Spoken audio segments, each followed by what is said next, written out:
ನಮಸ್ಕಾರ ಸ್ನೇಹಿತರೆ, time lentils ಚಾನಲ್ಗೆ ಸ್ವಾಗತ ಸುಸ್ವಾಗತ. ಅದು 1975 ಮಾರ್ಚ್ 17ನೇ ತಾರೀಕು ಚೆನ್ನೈನ ಸ್ಟುಡಿಯೋ ಒಂದರಲ್ಲಿ ಡಾಕ್ಟರ್ ರಾಜ್ಕುಮಾರ್ ಅವರ ಬಹುನಿರೀಕ್ಷಿತ ಚಿತ್ರ ಮಯೂರದ ಚಿತ್ರೀಕರಣ ನಡೀತಾ ಇತ್ತು. ಅದೇ ಸಮಯದಲ್ಲಿ ಚೆನ್ನೈನ ಆಸ್ಪತ್ರೆಯೊಂದರಲ್ಲಿ ಅಪರೂಪದ ಮಾಣಿಕ್ಯವೊಂದರ ಜನನವಾಗುತ್ತೆ. ಆ ಮಾಣಿಕ್ಯದ ಹೆಸರೇ ಪುನೀತ್ ರಾಜ್ಕುಮಾರ್. ಮಯೂರ ಕನ್ನಡದ ಮೊದಲ ಸಾಮ್ರಾಜ್ಯದ ರಾಜ ಅಂತ ಕರೆಸಿಕೊಂಡವನು. ಆ ಚಿತ್ರದ ಚಿತ್ರೀಕರಣದ ಸಮಯದಲ್ಲಿ ಜನಿಸಿದವರು ಈ ಪುನೀತ್ ರಾಜ್ಕುಮಾರ್. ಪುನೀತ್ ಅವರ ಮೊದಲ ಹೆಸರು ಲೋಹಿತ್ ಕುಮಾರ್. ಚಿತ್ರರಂಗದಲ್ಲಿ ಮೊದಲು ಅವರು ಪರಿಚಯವಾಗಿದ್ದು ಮಾಸ್ಟರ್ ಲೋಹಿತ್ ಅನ್ನೋ ಹೆಸರಿನಿಂದಲೇ. ಡಾಕ್ಟರ್ ರಾಜ್ಕುಮಾರ್ ಅವರ ಅನೇಕ ಸಿನಿಮಾಗಳಲ್ಲಿ ಬಾಲನಟನಾಗಿ ಅಭಿನಯಿಸಿದ ಪುನೀತ್ ಮೊದಲು ಬಾಲನಟರಾಗಿಯೇ ಸಿನಿಮಾಗೆ ಪರಿಚಯವಾದರು. ರಾಜ್ಕುಮಾರ್ ಅವರ ಮಗನಾಗಿದ್ದ ಇವರಿಗೆ ಎಂದಿಗೂ ಅವಕಾಶಗಳ ಬರ ಇರಲಿಲ್ಲ. ಅವರು ಬಯಸಿದ್ರೆ ಅತ್ಯುತ್ತಮವಾದ ಐಷಾರಾಮಿ ಬದುಕನ್ನೇ ಬಾಳಬಹುದಿತ್ತು. ಆದರೆ ಅವರು ಆರಿಸಿದ್ದು ಎಲ್ಲರಿಗೂ ಮಾದರಿಯಾಗುವ ತನ್ನ ತಂದೆ ಬಾಳಿದ್ದ ತುಂಬ ಸರಳ ಜೀವನವನ್ನು. ಕನ್ನಡದ ಉತ್ತಮ ನಿರ್ದೇಶಕರಲ್ಲಿ ಒಬ್ಬರಾದ ವಿ ಸೋಮಶೇಖರರವರು ತಮ್ಮ ಚಿತ್ರವಾದ ಪ್ರೇಮ ಕಾಣಿಕೆ ಚಿತ್ರದಲ್ಲಿ ಪುನೀತ್ ಅವರನ್ನು ಬಾಲನಟನಾಗಿ ಪರಿಚಯಿಸಿದ್ರು. ಆಗ ಅಪ್ಪುರವರ ವಯಸ್ಸು ಕೇವಲ 6 ತಿಂಗಳು ಮಾತ್ರ. ಇದಾದ ನಂತರ ಆರತಿ, ಮಾಯಾಬಜಾರ್, ಸನಾದಿ ಅಪ್ಪಣ್ಣ, ವಸಂತ ಗೀತೆ ಹೀಗೆ ಮುಂತಾದ ಚಿತ್ರಗಳಲ್ಲಿ ಮಾಸ್ಟರ್ ಲೋಹಿತ್ ನಟಿಸಿದ್ರು. ಬಾಲನಟನಾಗಿದ್ದ ಲೋಹಿತ್ರ ಅಭಿನಯದ ಶಕ್ತಿಯನ್ನು ಹೊರಹಾಕಿದ ಚಿತ್ರ ಅಂದರೆ 1982ರಲ್ಲಿ ಬಿಡುಗಡೆಯಾದ ಭಾಗ್ಯವಂತ ಎನ್ನುವ ಚಿತ್ರ. ಈ ಚಿತ್ರದಲ್ಲಿ ಅಮೋಘ ನಟನೆಯ ಮೂಲಕ ಇಡೀ ಕರ್ನಾಟಕವನ್ನು ಭಾವುಕಗೊಳಿಸಿದ್ರು ಮಾಸ್ಟರ್ ಲೋಹಿತ್. ಈ ಚಿತ್ರದ ಬಾನದಾರಿಯಲ್ಲಿ ಸೂರ್ಯ ಜಾರಿ ಹೋದ ಎನ್ನುವ ಹಾಡು ಇಂದಿಗೂ ಜನಪ್ರಿಯ ಹಾಡಾಗಿದೆ. ಈ ಹಾಡನ್ನು ಪುನೀತ್ ಅವರೇ ಹಾಡಿದ್ರು ಅನ್ನೋದು ಇನ್ನೊಂದು ವಿಶೇಷ. ಆ ಬಳಿಕ ಚಲಿಸುವ ಮೋಡಗಳು, ಹೊಸ ಬೆಳಕು, ಭಕ್ತ ಪ್ರಹ್ಲಾದ, ಬೆಟ್ಟದ ಹೂ ಮುಂತಾದ ಚಿತ್ರಗಳಲ್ಲಿ ಅಪ್ಪು ಅವರ ನಟನೆಗೆ ಕನ್ನಡಿಗರು ಮನಸೋತಿದ್ರು. ಇನ್ನು ಬೆಟ್ಟದ ಹೂ ಚಿತ್ರ ಅವರ ವೃತ್ತಿ ಬದುಕಿನಲ್ಲಿ ಉತ್ತಮ ಚಿತ್ರವಾಗಿದೆ. ಈ ಚಿತ್ರದ ನಟನೆಗಾಗಿ ಮಾಸ್ಟರ್ ಲೋಹಿತ್ಗೆ ರಾಷ್ಟ್ರ ಪ್ರಶಸ್ತಿ ಕೂಡ ಲಭಿಸಿತ್ತು. 1983ರಲ್ಲಿ ತೆರೆಕಂಡ ಭಕ್ತ ಪ್ರಹ್ಲಾದ ಚಿತ್ರ ಕನ್ನಡ ಚಿತ್ರರಂಗದ ಇಬ್ಬರು ದಂತಕಥೆಗಳಾದ ಡಾಕ್ಟರ್ ರಾಜ್ಕುಮಾರ್ ಹಾಗೂ ಡಾಕ್ಟರ್ ಪುನೀತ್ ರಾಜ್ಕುಮಾರ್ ಅವರ ಅದ್ಭುತ ಅಭಿನಯದ ಮೂಲಕ ಇಡೀ ರಾಜ್ಯಕ್ಕೆ ರಸದೌತಣವನ್ನು ನೀಡಿತು. ಬಾಲನಟರಾಗಿ ಪುನೀತ್ ಅಭಿನಯಿಸಿದ ಕೊನೆಯ ಚಿತ್ರ ಅಂದರೆ ಡಾಕ್ಟರ್ ರಾಜ್ಕುಮಾರ್ ಅಭಿನಯದ ಪರಶುರಾಮ ಚಿತ್ರ. ಅದಾದ ನಂತರ ಪುನೀತ್ ನಟರಾಗಿ ಸ್ವಲ್ಪ ವರ್ಷಗಳ ಕಾಲ ಕಾಣಿಸಿಕೊಳ್ಳಲಿಲ್ಲ. 1990ರಿಂದ 1999ರವರೆಗೆ ಶಿವಣ್ಣ ಹಾಗೂ ರಾಘವೇಂದ್ರ ರಾಜ್ಕುಮಾರ್ ಅವರ ಚಿತ್ರದ ನಿರ್ಮಾಣ ಕಾರ್ಯಗಳಲ್ಲಿ ತಮ್ಮನ್ನು ತೊಡಗಿಸಿಕೊಂಡರು ಪುನೀತ್ ರಾಜ್ಕುಮಾರ್.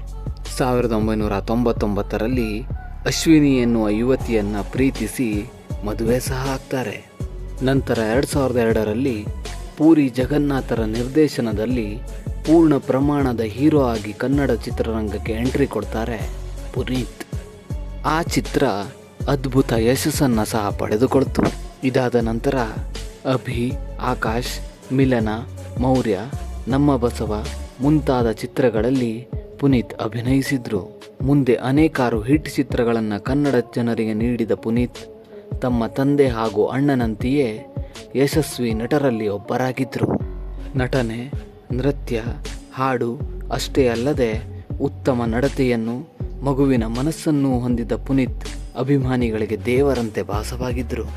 ಈ ನಮ್ಮ ಭಾರತದಲ್ಲಿ ಮಾನವನಾಗಿ ಹುಟ್ಟಿ ಅಸಾಮಾನ್ಯ ಕಾರ್ಯಗಳನ್ನು ಮಾಡಿ ದೇವರಾದವರು ಅನೇಕರಿದ್ದಾರೆ.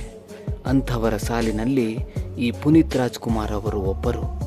ಇವರು ತಮ್ಮ ನಟನೆಯಿಂದಾಗಿ ಅಲ್ಲದೆ ತಮ್ಮ ಉತ್ತಮ ವ್ಯಕ್ತಿತ್ವದಿಂದಲೂ ಜನರ ಮನಸ್ಸಿನಲ್ಲಿ ಇಂದಿಗೂ ಜೀವಂತವಾಗಿದ್ದಾರೆ. ಯಶಸ್ವಿ ನಟನಾಗುವುದು ಅವರಿಗೇನು ಕಷ್ಟದ ಕೆಲಸವಾಗಿರಲಿಲ್ಲ.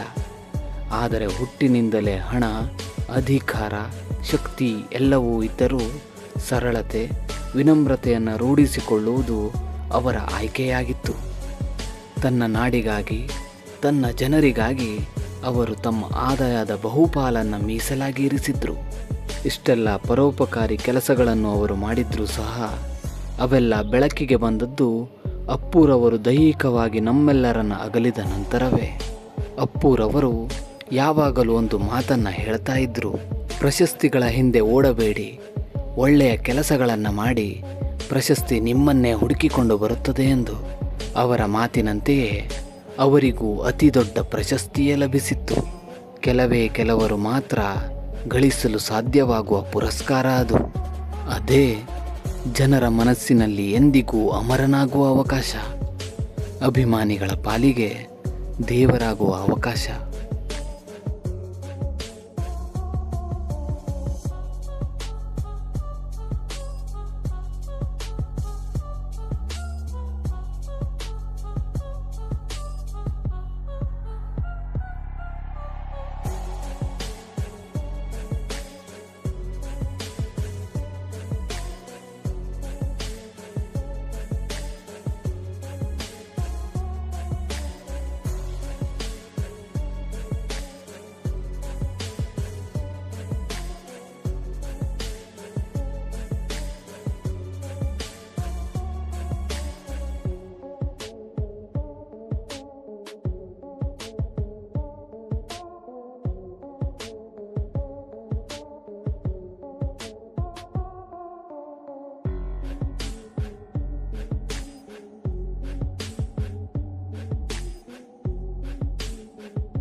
ಇದು ಸ್ನೇಹಿತರೆ ಕನ್ನಡದ ಅದ್ಭುತ ನಟರಾದ ಪುನೀತ್ ಅವರ ಬಗೆಗಿನ ಚಿಕ್ಕ ವಿಡಿಯೋ.